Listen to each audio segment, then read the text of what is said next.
যে আজকে সুযোগ সৃষ্টি হয়েছে, এই সুযোগকে কাঙ্ক্ষিত সাফল্যে নিয়ে যাওয়ার জন্য আমাদের চেষ্টা করতে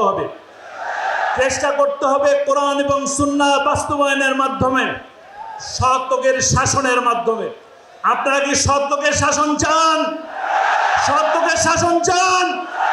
তাহলে আমরা দুহাত উঁচু করে বলি, ইনশাআল্লাহ আগামী দিনের যে দিন আসবে, সেই দিন কোরআনের দিন হবে, সুন্নাহর দিন হবে।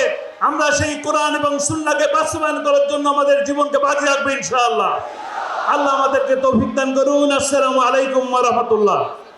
আপনারা চান না? তাহলে আমরা অন্তর্বর্তীকালীন সরকারের কাছে আবেদন করছি, শেখ হাসিনাকে ভারত থেকে ধরে এনে এই ট্রাইব্যুনালে তার বিচার করে ফাঁসি দিতে হবে। তৃতীয় কথা, শেখ হাসিনা বলেছিল, শেখ হাসিনা চেয়েছিল বাংলাদেশ থেকে ইসলাম নির্মূল করতে, যার কারণে 2024 সালের 1 আগস্ট বাংলাদেশ জামাত ইসলামী এবং ইসলামী ছাত্র শিবিরকে তারা নিষিদ্ধ করেছিল। কিন্তু আল্লাহু খায়রুল মাকিরিন, ওরা আমাদেরকে নিষিদ্ধ করে চেয়েছিল, আল্লাহ তাআলা ওদেরকে বাংলাদেশ থেকে নিষিদ্ধ করে দিয়েছেন।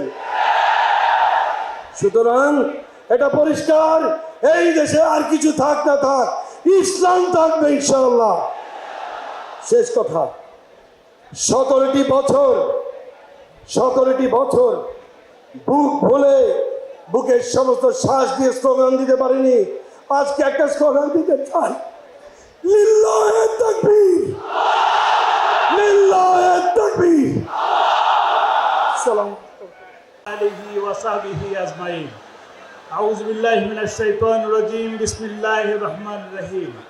আমা আরসালনাকা ইল্লা রাহমাতাল লিল আলামিন।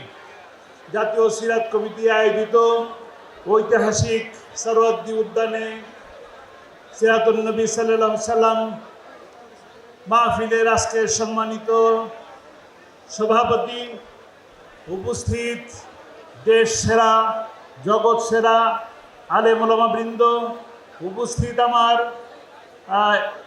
মুরব্বিয়ান এবং সাংবাদিক বৃন্দ, পর্দার আড়ালের মা ও বোনেরা, আসসালামু আলাইকুম ওয়া রাহমাতুল্লাহি ওয়া বারাকাতুহু। আলহামদুলিল্লাহ, আজকে অত্যন্ত একটি আনন্দ এবং ঐতিহাসিক দিন। এই দিনে আমরা একত্রিত হতে পারলাম। মহান রব্বুল আলামিনের দরবারে শুকরিয়া আদায় করি, বলি আলহামদুলিল্লাহ। আল্লাহর প্রিয় হাবিব রাসূল সাল্লাল্লাহু আলাইহি সাল্লাম এই দুনিয়াতে এসেছিলেন আমাদের সকলের জন্য রহমত স্বরূপ। আমরা সৌভাগ্যবান, অত্যন্ত সৌভাগ্যবান যে আমরা শেষ নবী, সেরা নবী, শ্রেষ্ঠ নবী মুহাম্মদুর রাসূলুল্লাহ সাল্লাল্লাহু আলাইহি সাল্লামের উম্মত। আজকে আমরা সেই সৌভাগ্যবান উম্মত হিসাবে দুর্ভাগ্য নিয়ে চলতেছি।